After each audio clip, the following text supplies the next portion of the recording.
খাদানের creative director কিন্তু দেব স্বয়ং, এবং সেই জায়গা থেকে দাঁড়িয়ে দেব কিন্তু অ্যাজ এ ক্রিয়েটিভ ডিরেক্টর ছবির লুক অ্যান্ড ফিল থেকে ছবির সমস্ত কিছুর মধ্যে তার যে ইনভলভমেন্টস সেটা আমরা বারবার দেখতে পাচ্ছি।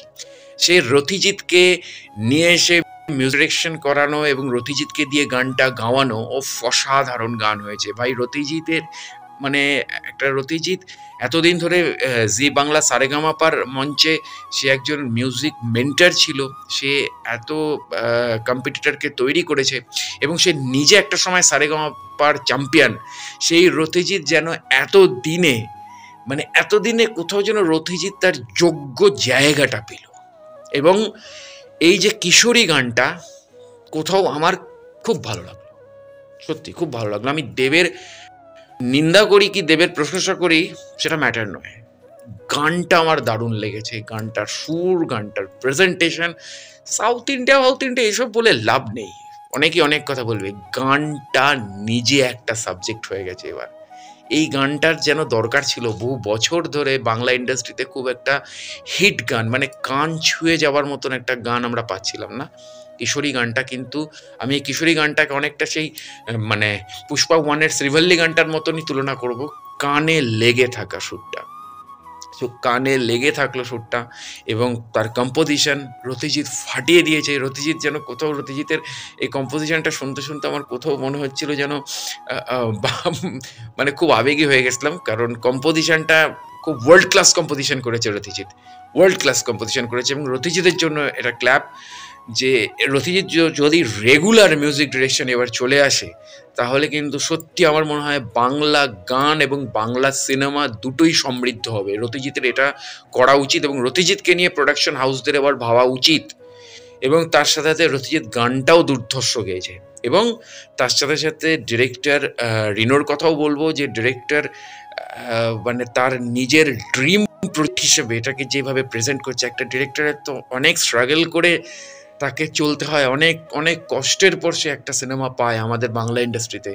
তাকে অনেক খাটতে হয় একটা স্ক্রিপ্টের পেছনে, অনেক দিন দৌড়তে হয় একজন প্রডিউসারের পেছনে বা একজন প্রডিউসারের কাছে, তাকে দিনের পর দিন কাঁদতে হয়, তাকে রাতের পর রাত যন্ত্রণা পেতে হয়, তবে গিয়ে তার একটা ছবি দাঁড়ায়। তো রিনো তার যে ড্রিম প্রজেক্ট খাদান, সেই খাদানের প্রত্যেকটা মুমেন্টকে রিনো যেন স্মরণীয় করে রাখছে, এবং খুব ভালো লাগছে যে স্মরণীয় এইভাবে হয়ে থাকুক ছবিটা। এবং মানে আমি আজকে সত্যি আবেগ আপ্লুত এই গানটা শুনে, কারণ গানটার যে টিউন, যে টোন আমার কোথাও এত ভালো লেগেছে যে আমি এক্সপ্রেস করে বলতে পারবো না। সত্যি খুব ভালো লেগেছে। এবং সবচেয়ে বড় জিনিস লেগেছে রথিজিৎ রিনোর যুগলবন্দি, এবং তার সাথে সাথে অ্যাজ এ ক্রিয়েটিভ ডিরেক্টর দেব। তবে দেবের কাছে ইধিকাকে খুব বাচ্চা লাগছে, মানে ইধিকাকে খুবই বাচ্চা লাগছে দেবের কাছে। দেব এতটা চেহারা ম্যাচিওরিটির জায়গায় নিয়ে চলে গেছে নিজেকে, যে ইধিকাকেও খুব বাচ্চা লাগছে দেবে। সাকিবের পাশে কিন্তু ইধিকাকে এতটা বাচ্চা লাগেনি, কেননা সাকিবের তো এখনো সেই ছ্যাবলামির একটা জায়গা রয়ে গেছে, কিন্তু দেবকে আর ছ্যাবলামির জায়গাটা মানাচ্ছে না।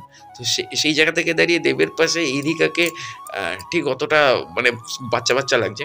কিন্তু ভাই সুপার গান, সুপার প্রেজেন্টেশন। এবং সবচেয়ে জিনিস হচ্ছে যে আমি খাদানের একটা জিনিস দেখছি, যে খাদান কিন্তু কখনো খাদানের বাইরে গিয়ে শ্যুট করছে না, এবং এইটা আমি খুব ভালো লাগছে। মানে সবসময় একটা খাদান একটা টেস্ট, একটা খনি টেস্ট কিন্তু আমাদেরকে দিয়ে যাচ্ছে বা দর্শককে দিয়ে যাচ্ছে। তো এক্সেলেন্ট, সুপার। খাদান ব্লকবাস্টার হোক, খাদান একটা আলাদা ট্রেন্ড সেট আপ করুক বাংলা ইন্ডাস্ট্রিতে, এটা চাই। কারণ যেখানে পুষ্পা 1 একটা ম্যাসিভ মাস মাসালা মুভি বা একটা ব্লকবাস্টার ছিল, সেখানে পুষ্পা 2 রিলিজের আগে অল টাইম ব্লকবাস্টার হয়ে গেল। তো ভাই বাংলা ইন্ডাস্ট্রিতে এবার তো কিছু একটা ঝড় দেখতে চাই আমরা। হ্যাঁ, বাংলার এখনো অনেক অনেক পথ চলা বাকি আছে, অনেক কিছু হওয়া বাকি আছে, অনেক নতুন মানুষদেরকে বাংলা এবার নিয়ে আসতে হবে, কারণ পুরনো ধ্যান ধারণাগুলো চেঞ্জ হয়ে গেছে, পুরনো জিনিসগুলো এবার পরিবর্তন করতে হবে। নতুন না আনলে বাংলা দাঁড়াবে না। এবং সেটা খাদানের ক্ষেত্রে রিনো, রথিজিৎ এরা কিন্তু ধাক্কা দিয়ে আরেকবার দেখাচ্ছে। এখন জানি না ছবি কি হবে, অবশ্যই ছবি ভালো হবে, কিন্তু কেননা গানেই বোঝা যায় যে ছবি কি হতে চলেছে। তো অবশ্যই জুড়ে থাকুন আমার চ্যানেলের সাথে, খাদানের অন্যান্য আপডেটগুলো নিয়েও আসবো। ভালো হোক ছবি, আর অবশ্যই দেবকে লাস্ট একটাই রিকোয়েস্ট থাকবে, রাজনীতি ছাড়ো। দেখা হচ্ছে পরের ভিডিওতে। জুড়ে থাকুন আমার চ্যানেল এবং পেজের সাথে। নমস্কার।